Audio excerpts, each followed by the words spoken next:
Uthman, you always winning. Tag. Wait, is that the Adhan? I think so, inshallah. Alhamdulillah, alhamdulillah. Yeah, man. Well, Gotta pray. yeah, we do gotta pray. We gotta pray. Let's get that in. Yes, sir. ASAP. Ha ha! I don't know what it is, Akbar. but what?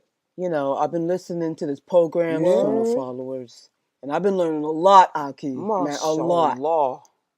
Yeah, like what? What you been learning about? Man, I've been learning about a lot. Salah, hadith, the life of the Prophet, sallallahu alaihi wasallam. Man. Wow, for real though. And you know another thing? The shows just keep coming on back to back. Alhamdulillah. I just gotta check them out. For real though, Yo. wow. My guy, if you have any questions, check this out. Every Friday, you can call in Sister Laila live. Call her with any one of your questions in regards to this deen. And man, she will answer them. She will get you right. Anyway, inshallah, I'm about to tune into that. But you know something else? If this is going to be a benefit to me, I got to get with that Sadaqah Jariyah. All right. Donate to SunnahFollowers.net. We're here for you. Sadaqah Jariyah. Assalamu alaikum. He said, pray as you see me pray. Utter these words that you hear me say. Based on the Sunnah, worship Him, just follow Him. Assalamu alaikum. New class coming to you every Monday and Wednesdays, taught by Ustad Laila Nasheeba, the fiqh of prayer. Every Monday and Wednesday, 9:30 p.m. Eastern. Inshallah, we'll see you there. Streaming on all major platforms. Channel Sunnah Followers.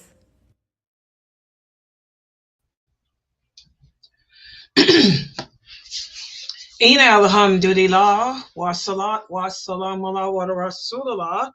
I'd like to welcome everybody to our series on how to perform the prayers.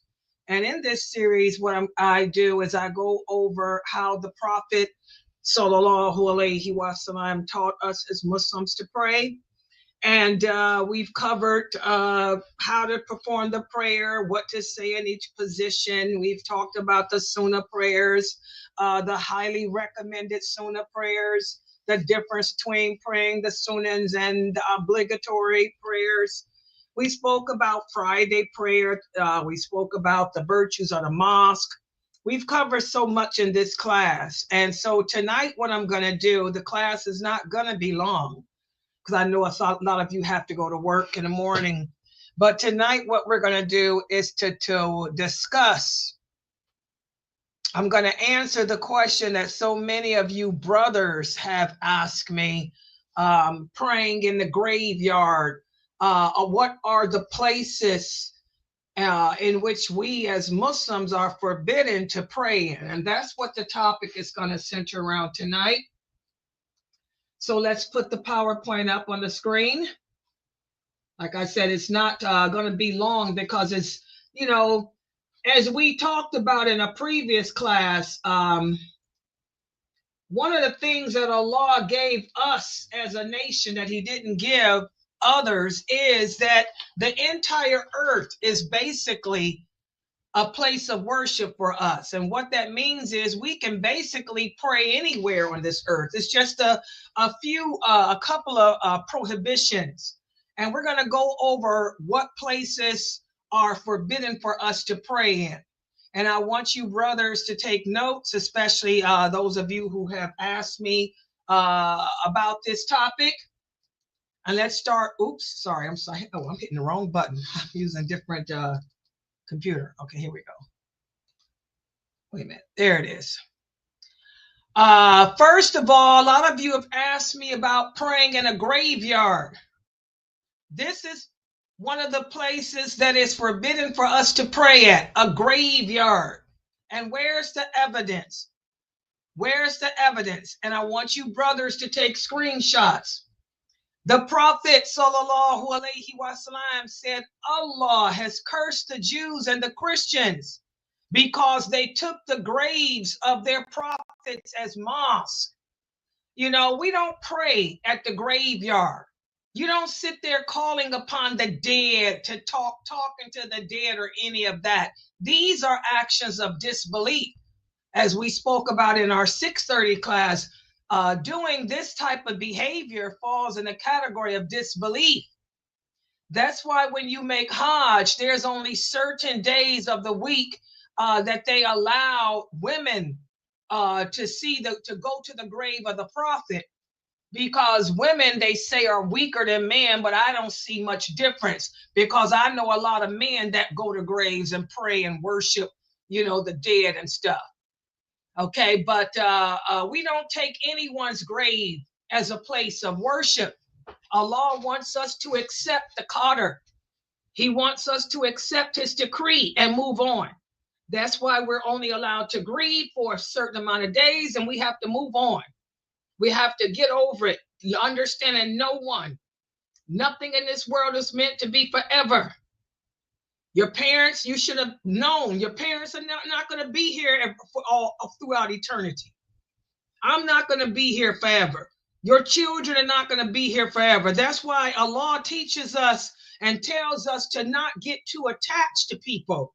We have to learn how to balance our love for our parents, our love for our children, because Allah is going to take our souls eventually, sooner often than later.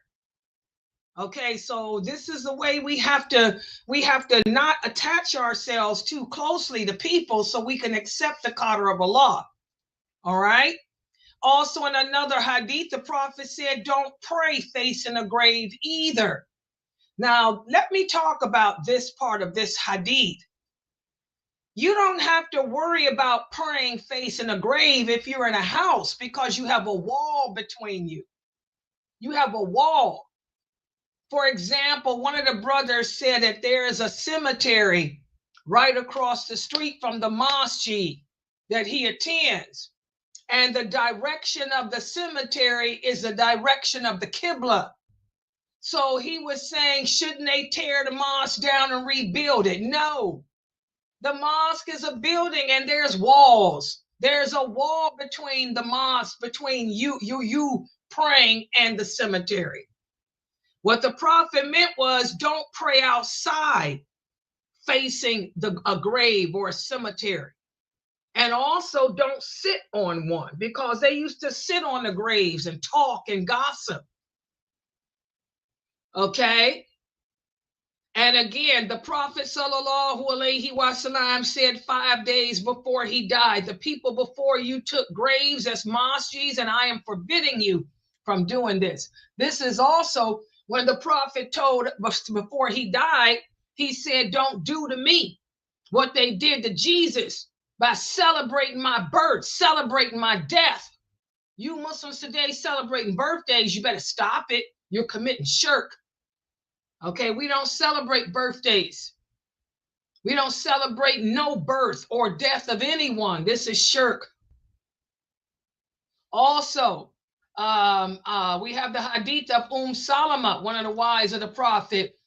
She said that the churches in Abyssinia had pictures on the walls, and the Prophet said, these are the people who, whenever a righteous man died, they built a place of worship over their graves and put those pictures in it. They are the worst of the creation in the sight of Allah. And again, all of these hadiths, as you can see, the sources, all of these hadiths are authentic. So I want you guys to screenshot them. And also the Prophet sallallahu alaihi wasallam said, Allah curses those who visit the graves and take them as a place of worship. What is it? What's her problem? My sound's not out in here, not on the YouTube. Well, who is that? Looks like you're mute.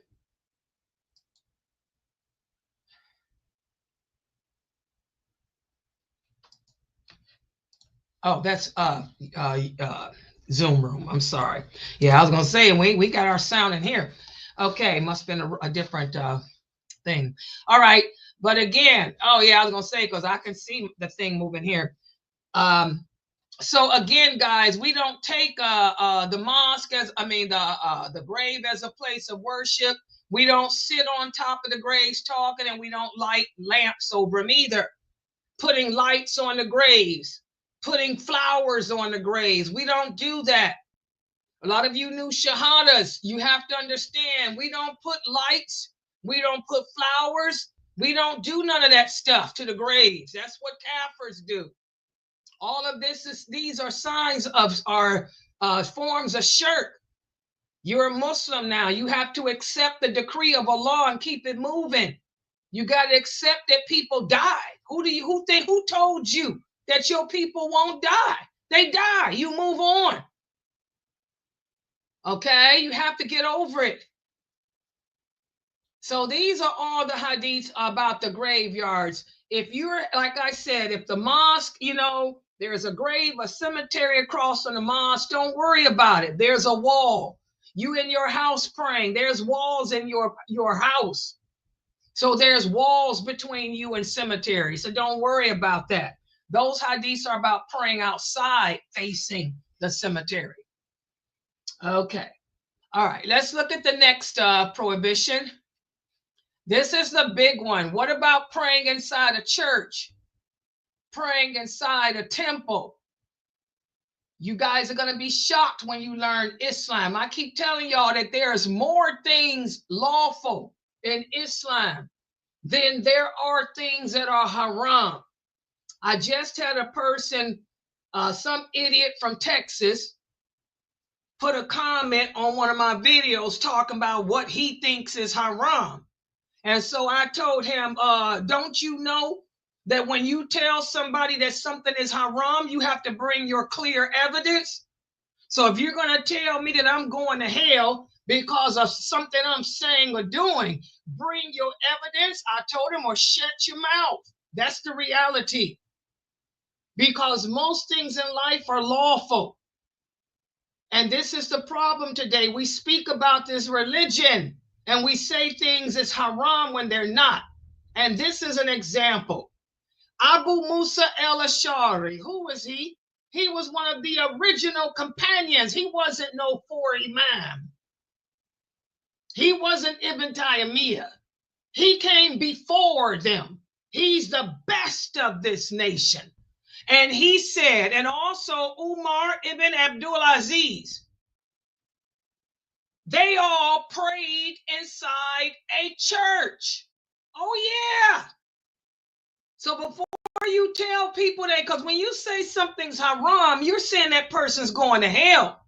So before you tell somebody they're going to hell because they prayed in a church, you need to ask yourselves, did the companions do it? Abu Musa al-Ash'ari and Umar ibn Abdul Aziz prayed in a church. Okay? Nobody saw anything wrong with this. If you have no choice, though, that's the thing. They didn't just pray in churches. What happened was they were traveling and there was no mosque, no other place to pray. So rather than do like you brothers do, praying in the streets with the prostitutes, praying in the streets with the drugs, praying in the streets where people can walk past you and make fun of you and take pictures of your wives with their derrieres up in the air. What these companions would do if there was no mosque and to be away from the eyes of the wanderers, they would go inside a mosque and pray. That's what happened.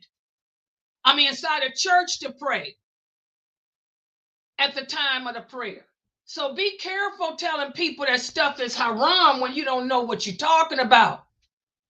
And you want to question it? Look at the sources. Listen to what Imam Bukhari has in his collection. Oh yeah, these are all authentic hadiths. I only deal with authenticity. It's right there in Bukhari. Ibn Abbas. And who was Ibn Abbas? He was one of the original companions too. He's the one that the Prophet Muhammad made dua for, asking Allah to give him a deep understanding of the Quran. He became one of the first scholars of the religion after the Prophet, sallallahu alaihi wasallam. He was the governor over Medina. He was an ambassador for the Prophet. He was a consultant for Abu Bakr, Umar, and the others.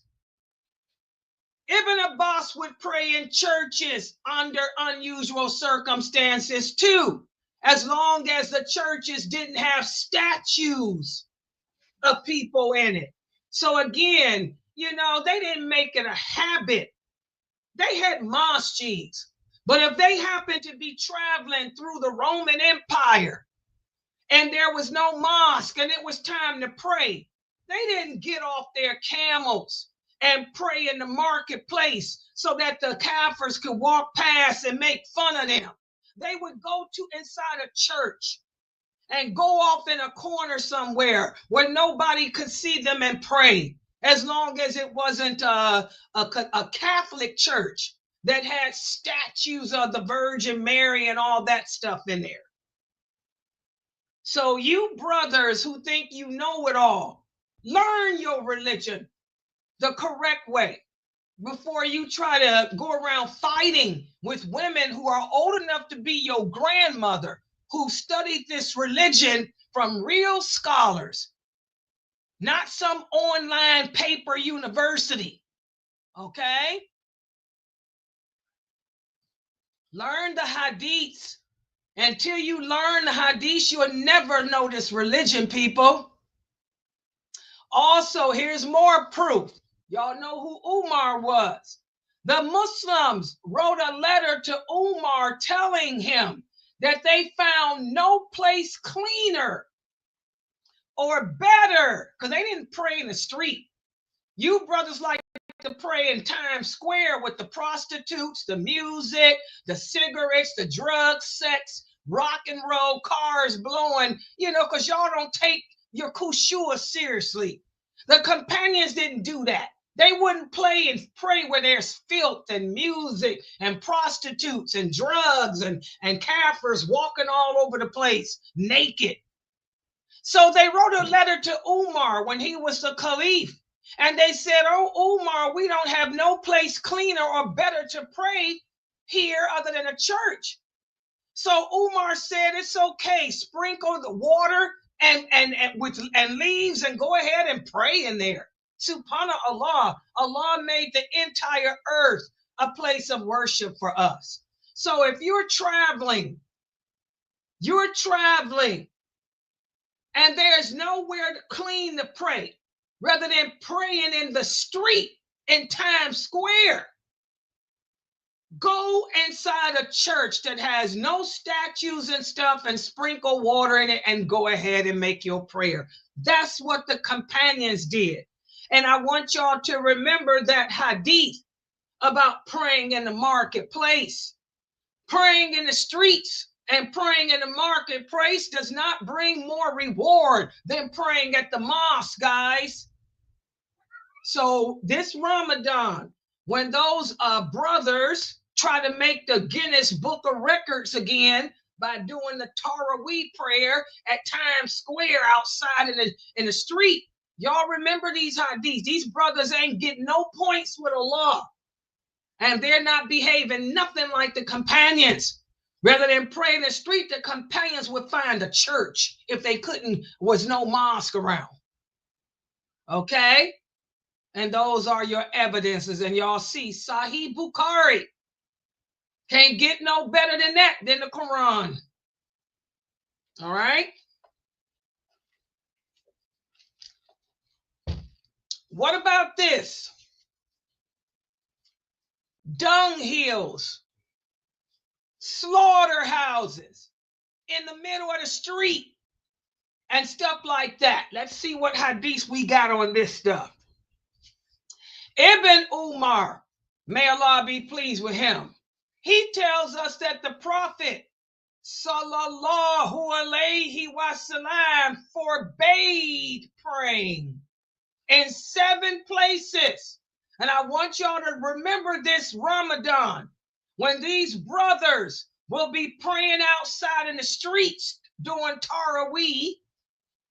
The Prophet forbade praying in dunghills, slaughterhouses, graveyards, the middle of the street, bathhouses, watering places where the camels drink and rest. And also it's forbidden to pray on the roof of the Kaaba. Okay? Also, more hadiths. The reason why it's forbidden to pray on the dunghill and in slaughterhouses is because of the impurities. That's common sense. Defecation, urine, blood, all of that. And it's forbidden to pray at such places without any barrier. And if there is such a barrier, then you can pray, but it's disliked. In other words, if you have no choice but to pray at those places, then of course you pray. Now let's address the Ramadan Muslims, the Taraweeh brothers. There's mosques all over New York City. There's a mosque not far from Times Square. So there's no excuse for these brothers to be doing Taraweeh or any other hee in the streets, when they got hundreds of mosques in New York, literally hundreds. What would these companions say? What would the Prophet say if he heard that Muslims were praying in the street? He stopped them in his day, and he told them the reward is at the mosque, not in the marketplace, not in the streets, not in the road. Okay? We have to learn our deen. And again, we should know camels. The Prophet sallallahu alaihi wasallam said, behind every camel is a jinn. The jinn eat the dung and the waste of the camel. So that's why we don't pray in camel pastures. Okay? So, and the reason why it's forbidden to pray in the middle of the road is because of the commotions that can take your heart away from the prayer. The women walking around that's not covered, the smoke, the marijuana smell, the music, the flashing TVs, the lights, the cameras. When you make salat, you're supposed to connect your heart to Allah. How can you connect your heart to Allah when you got all that drama going on and cars blowing and all of that, police sirens, motorcycles? Those brothers that pray Taraweeh in the streets are nothing but show-offs. And you guys have to stay away from that. Don't take part in that type of ignorance when you got all these clear hadiths telling you that this stuff is wrong. Okay? And again, at the Kaaba. First of all, let me let y'all know, anybody that thinks they're going to pray inside the Kaaba, you can forget it. Unless you part of the royal family, that ain't happening. But offering prayer in the Kaaba is valid, whether it's an obligatory prayer or not.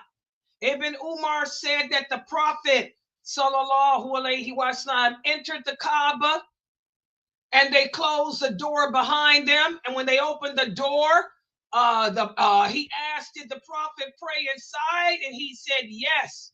He prayed between the two Yemeni pillars. But like I said, nowadays, if you think that you're going to be able to go inside the Kaaba to make salat, that ain't happening. No, the police are there and they'll arrest you, unless you from the royal family, that ain't happening. So those are all the hadiths addressing the forbidden places to pray. Those 7 forbidden places, unless you have no choice. Okay?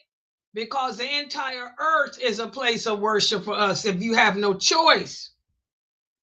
But I want you brothers to remember these hadiths Ramadan, because every Ramadan that fitna occurs, where we got these social media influencers trying to get 1 million followers to watch them pray Taraweeh so they don't have to go out and get a job.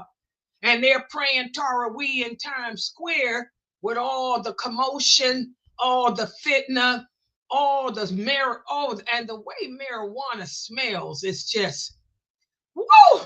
How could you think to make prayer when somebody's smoking weed? That stuff stinks so bad.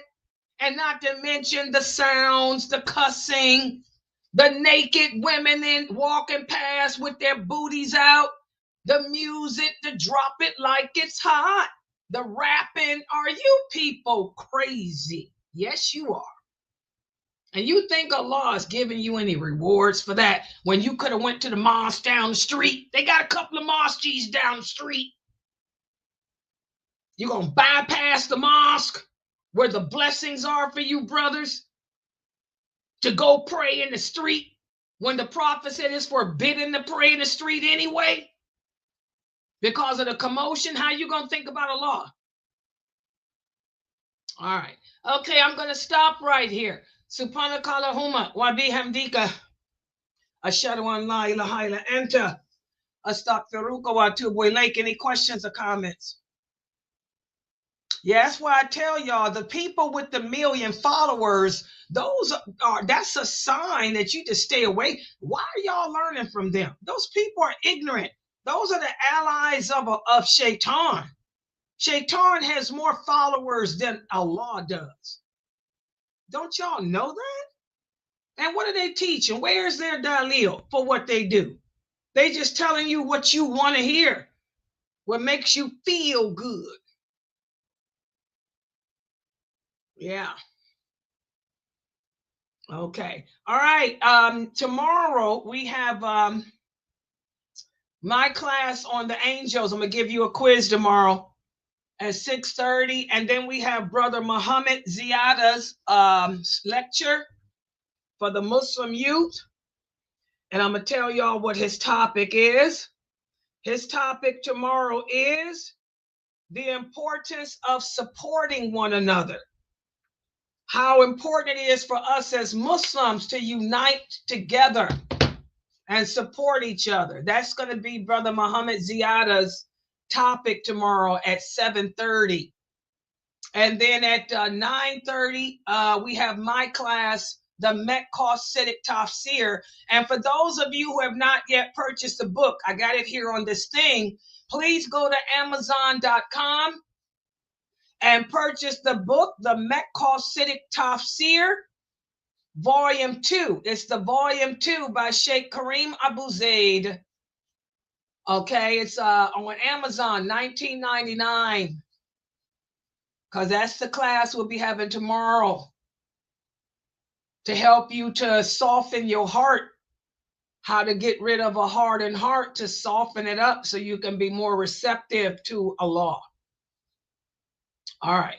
Okay, I'm going to log out for tonight. Inshallah, I'll see everybody tomorrow. Subhanakallahumma wa bihamdika ashhadu an la ilaha illa anta astaghfiruka wa atubu ilayk.